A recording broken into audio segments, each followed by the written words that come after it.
السلام علیکم ورحمۃ اللہ وبرکاتہ۔ میں امید کرتی ہوں کہ آپ خیر و عافیت سے ہوں گے اور ایمان و صحت کی بہترین حالت میں ہوں گے۔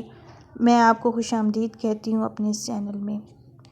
تو جیسے کہ آپ جانتے ہیں کہ ہمارا ٹاپک کیا چل رہا ہے، ہم پڑھ رہے ہیں تجوید کورس، ٹھیک ہے۔ میں آپ کو تجوید کا کورس کروا رہی ہوں، جس میں دو ویڈیوز ہماری گزر چکی ہیں، یعنی 2 سبق ہم اس میں پڑھ چکے ہیں۔ وہ کیا تھا؟ ایک تجوید کا تعارف اور اہمیت، دوسرا تجوید کے لیے یا قرآن پاک شروع کرنے سے پہلے کیا ہدایات۔ یہ دونوں ویڈیوز میں اس سے پہلے آپ کے ساتھ شیئر کر چکی ہوں۔ جس نے میری وہ ویڈیوز نہیں دیکھی تو کائنڈلی پہلے میری وہ ویڈیوز دیکھیں، ٹھیک ہے۔ تو اب ہم اپنا باقاعدہ سے تجوید کا آغاز کرتے ہیں۔ میں اللہ کے نام کے ساتھ شروع کرتی ہوں۔ اعوذ باللہ من الشیطان الرجیم، بسم اللہ الرحمن الرحیم۔ رب اشرح لی صدری ویسر لی امری واحلل عقدۃ من لسانی یفقہوا قولی۔ جی، تو سب سے پہلے جو ایک مین چیز ہوتی ہے جو ہم نے سیکھنی ہوتی ہے، وہ یہ حروف مفردات ہیں جو آپ کو سامنے اسکرین پر نظر آ رہے ہیں، ٹھیک ہے۔ یہ اگر ہمارے صحیح ہو گئے، یہاں اس کو ہم نے صحیح سے سیکھ لیا تو انشاءاللہ ہم نے تجوید کا بہت ساری چیزیں سیکھ لی، ٹھیک ہے۔ وہ کیا ہیں؟ وہ ہیں مخارج۔ سب سے پہلے ہم کیا سیکھیں گے؟ مخارج۔ مخارج کیا ہوتے ہیں کہ ہم جو حروف ادا کرتے ہیں وہ کہاں سے ادا ہوتے ہیں۔ شروع کرتے ہیں تو سب سے پہلا حرف جو ہمارے پاس حروف تہجی یعنی مفردات میں جو آتا ہے وہ ہے الف۔ الف کہاں سے ادا ہوتا ہے؟ الف ادا ہوتا ہے ہمارے منہ کے خالی حصے سے، جسے عربی زبان میں کہا جاتا ہے جوف دہن۔ کیا کہا جاتا ہے؟ جوف دہن۔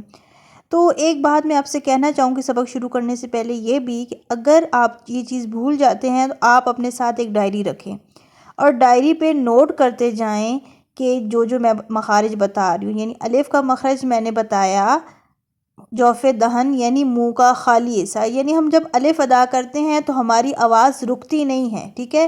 الف، تو اب دیکھیں ہمارے منہ میں کوئی کہیں پہ بھی آواز رکی نہیں ہے بلکہ پورا الف صحیح سے ادا ہوا ہے، ٹھیک ہے۔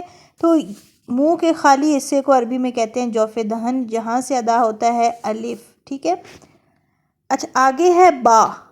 اب با کے ساتھ آپ دیکھ رہے ہیں ساتھ میں الف بھی لگا ہوا ہے، تو اس کا کیا مطلب ہوتا ہے؟ اس کو ہم ایک الف کے برابر کھینچ کر پڑھتے ہیں، با، ٹھیک ہے۔ اس کو ہم کیسے پڑھتے ہیں؟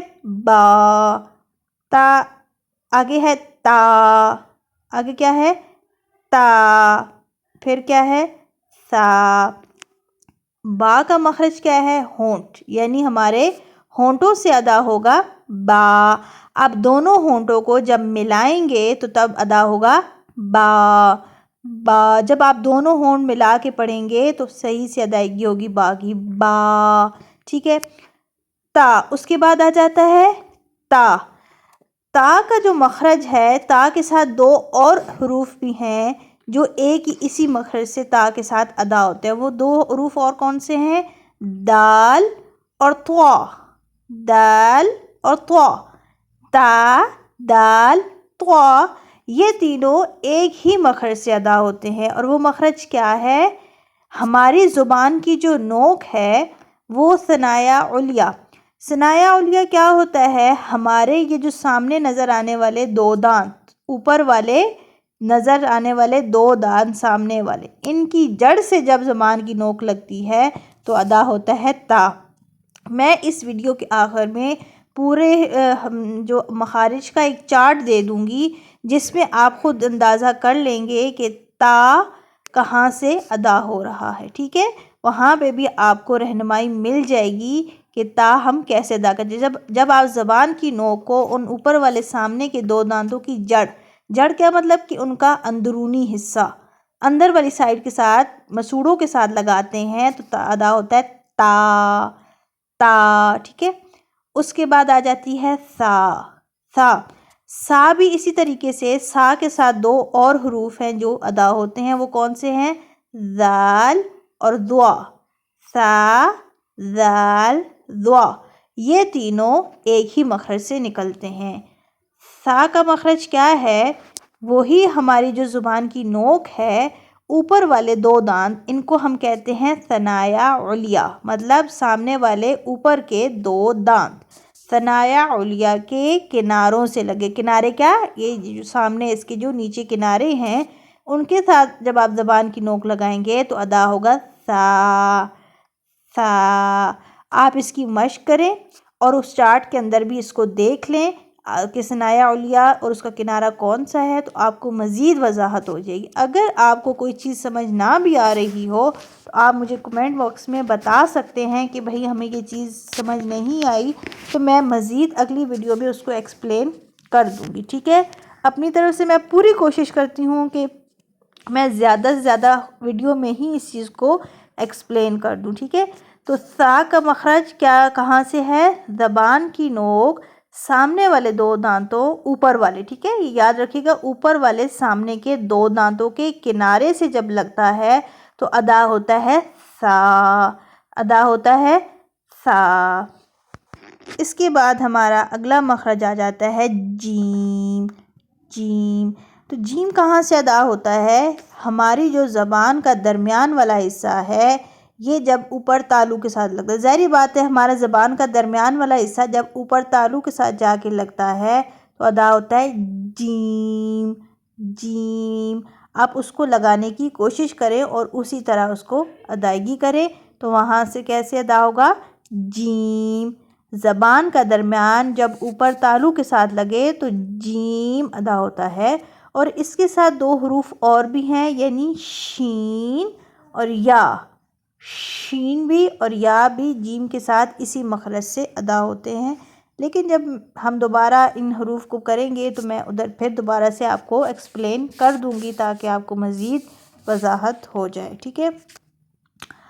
اگلے جو ہمارا مخرج ہے ہا، اگلا جو ہمارا مفردات میں اگلا حرف ہے وہ ہے ہا۔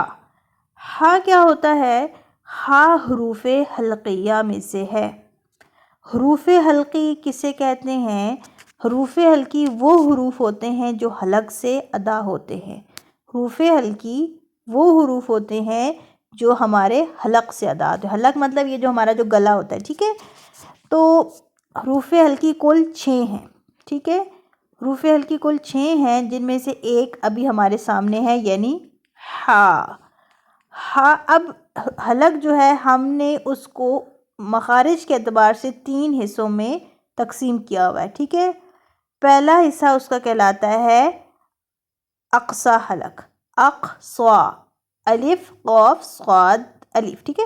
اقصی حلق، اس کا مطلب یہ ہوتا ہے ہمارے حلق کا وہ حصہ جو ہمارے سینے کے ساتھ ملا ہوا ہو، ٹھیک ہے؟ یعنی ہمارا حلق جہاں پہ ختم ہوتا ہے اور ہمارا سینہ جہاں سے ہوتا ہے، تو اس جگہ کو، اس حلق کے آخری حصے کو کہتے ہیں اقصی حلق، ٹھیک ہے؟ اس کے بعد آ جاتا ہے وسط حلق۔ ظاہری بات ہے ہر چیز کا ایک اخیر ہوتا ہے، ایک درمیان ہوتا ہے، اور ایک اس کا پہلا حصہ، ٹھیک ہے؟ تو وسط حلق اس کا جو درمیان والا حصہ جہاں پہ ہمارے یہ گردن کی ہڈی بھی نمودار ہوتی رہتی ہے بات کرنے کے دوران، تو اس کو کہتے ہیں وسط حلق، ٹھیک ہے؟ تیسرا حصہ کہلاتا ہے ادنیٰ حلق۔ ادنیٰ حلق وہ حلق کا حصہ جو ہماری زبان کے نزدیک ہوتا ہے، ٹھیک ہے؟ یعنی ہماری زبان جہاں پہ ہوتی ہے اس کے ساتھ ہی ادنیٰ حلق، یعنی زبان کے ساتھ ہمارے منہ کے ساتھ جو ہوتا ہے، ٹھیک ہے؟ وہ ادنیٰ حلق کہلاتا ہے۔ اب ان تینوں حصوں میں سے الگ الگ دو دو حروف ادا ہوتے ہیں، ٹھیک ہے؟ یعنی اقصی حلق سے 2 حروف ادا ہوں گے، وسط حلق سے 2 حروف ادا ہوں گے، اور ادنیٰ حلق سے 2 حروف ادا ہوں گے۔ تو اقصی حلق سے جو حرف ادا ہوگا وہ ہم آگے جا کے اس کو ڈسکس کریں گے، ٹھیک ہے؟ کیونکہ وہ ابھی ہمارے پاس نہیں ہے۔ ابھی ہمارے پاس جو حروف تہجی کے اعتبار سے جو حرف آیا ہے وہ ہا ہے۔ ہا جو ہے وہ وسط حلق سے ادا ہوتا ہے، یعنی ہمارے حلق کے درمیانی حصے سے، اور اس کی ادائیگی کو صحیح طرح پڑھنا، مشق کرنا بہت ضروری ہے، کیونکہ تھوڑی سی اس میں محنت اور مشق کی ضرورت پڑتی ہے۔ ہا، آپ جب اس کو ادا کریں تو آپ کو خود کو بھی محسوس ہو کہ یہ ہا ہمارے گلے سے ادا ہو رہا ہے، گلے کے درمیانی حصے سے آپ اس ہڈی پر انگلی رکھیں اور ادا کریں ہا ہا۔ آپ کو خود بھی اندازہ ہوگا کہ ہماری آواز وہیں سے آ رہی ہے، تو سمجھے آپ نے صحیح سے ہا ادا کیا، ٹھیک ہے۔ تو اس کی تھوڑی سی یہ بات بھی سمجھ لیں کہ جو ہا ہوتا ہے اس کے بہت خیال کرنا پڑتا ہے، کیونکہ ہا، نقطے والا خا، اسی طریقے سے ہا، ہم لوگ یہ حروف ایک جیسے لگتے ہیں تو ہم ان کی ادائیگی بھی ایک ہی جیسے کر رہے ہوتے ہیں، تو اس چیز کا دھیان رکھنا پڑتا ہے، کیونکہ ان کی یہی وہ چیزیں ہوتی ہیں تجوید کے اندر سیکھنے کی کہ جن سے حروف کے یہ حروف صحیح سے ادا نہیں ہوں گے تو مطلب بدل جائے گا۔ اب ہم نماز میں جب پڑھ رہے ہوتے ہیں بسم اللہ الرحمن الرحیم، اب دونوں رحمان اور رحیم میں یہی والی ہا ہے۔ اب ہم جب اس ہا کو صحیح سے ادا نہیں کرتے، ظاہری بات ہے رحیم پڑھ دیتے ہیں یا رحیم پڑھ دیتے ہیں، دونوں غلط ہے، ٹھیک ہے۔